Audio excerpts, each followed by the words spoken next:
Hello and welcome to Your News Today, streaming on 9 Now and YouTube. Good to have your company. UK police declare a terrorist incident after 2 Jewish men were stabbed in London. Plus, the search for a missing Northern Territory girl enters its 5th day. And a daredevil goes to extreme lengths to break a Guinness World Record. First up, though, the King and Queen have headed north from Washington, D.C. to New York City for the day, paying their respects ahead of the terror attack's 25-year anniversary. Let's go live to US correspondent Lily Greer. Lily.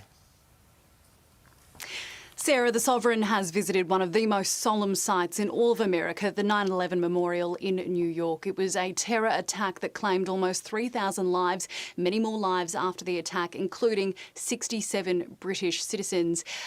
So we've seen the monarchs put down a floral tribute at the memorial and a handwritten note before meeting with survivors and the families of victims. They'll then go off to separate engagements, leaving Donald Trump back in DC to debrief about how last night's state dinner went. He spoke very positively about it. He had a lot of lovely things to say about the King, and then a glimmer of hope that this state visit has achieved what it set out to do, smoothing over relations between the UK and the US. Donald Trump said, when you like the king of a country so much, it helps your relationship with the PM. And then he said this.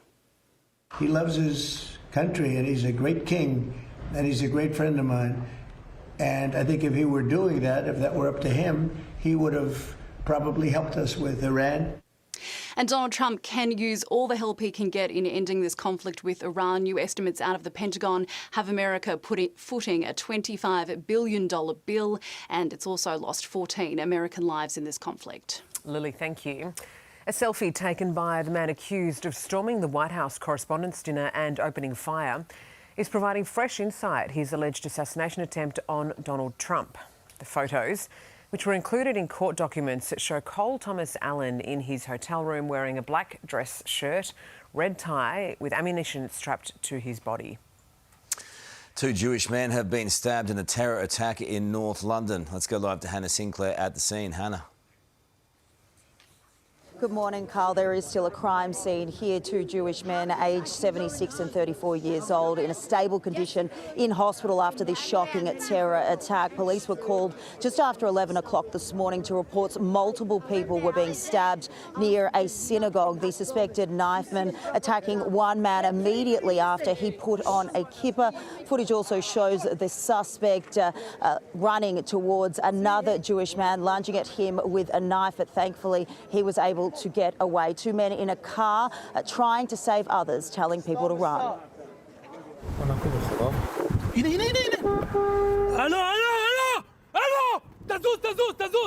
We screamed, the people, hey, be careful, so people run away, and we're happy that we have to save the people.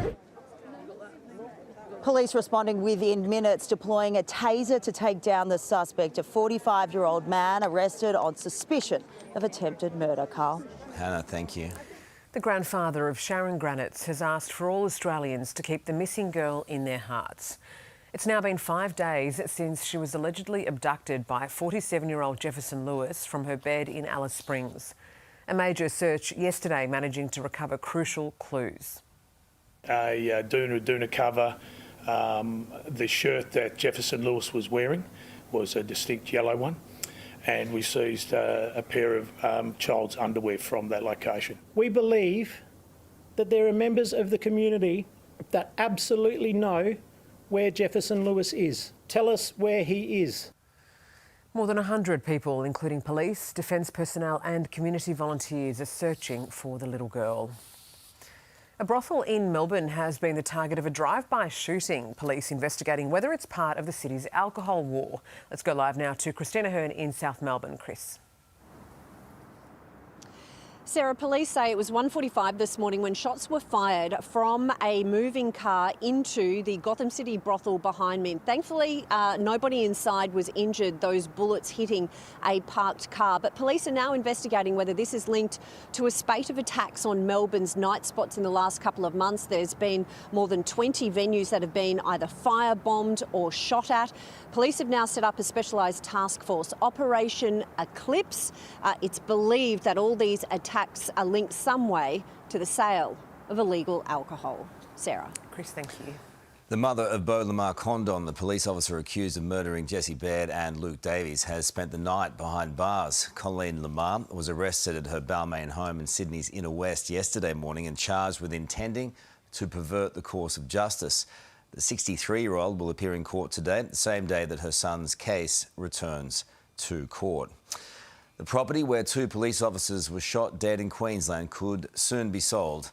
The son of two of the killers listed it for sale in February and has now accepted an offer. At this stage, it's unknown who made the offer or how much it is. Constables Rachel McCrow and Matthew Arnold and local man Alan Dare were murdered there in 2022.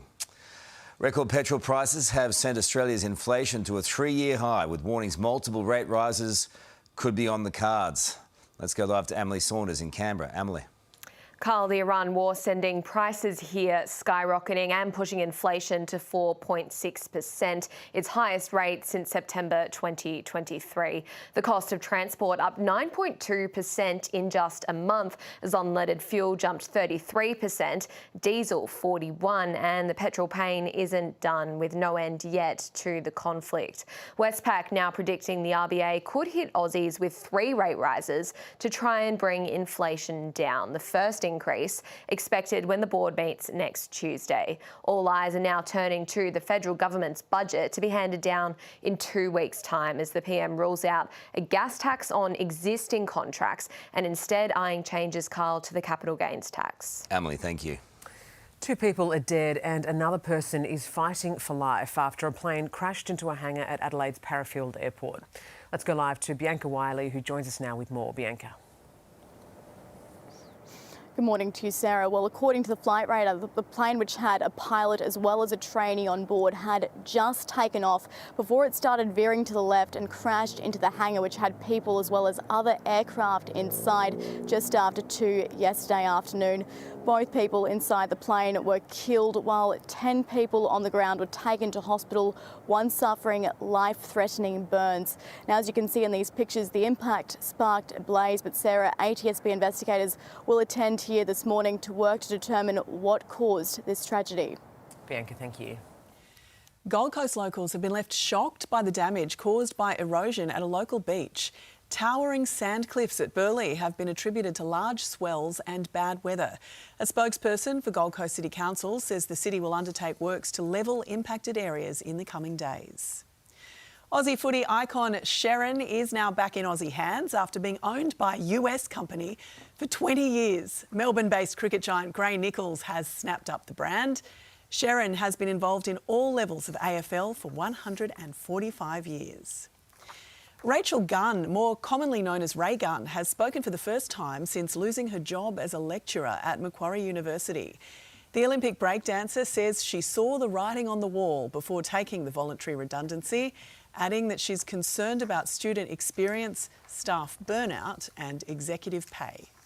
A man has put his life on the line to break a Guinness World Record, solving a Rubik's Cube in 23.3 seconds while hurtling towards the ground. Oh, scary stuff. The German YouTuber had to finish the puzzle during the free fall stage of his skydive above South Africa to break the previous record held by an Australian. Oh, those pesky Germans. Aye. This was his first time jumping out of a plane, making the achievement even more impressive. Get back up there, guys. Get back up there. An Australian will take that back, I Can't reckon. let the Krauts have that one. No. Let's take a look at the weather across the country for you now. And a pretty static weather situation remains across the country thanks to a slow-moving high-pressure system to the south. Scattered showers are expected again today for Brisbane. Partly cloudy for Sydney, Canberra, Melbourne, Hobart and Adelaide. The chance of showers developing across Perth.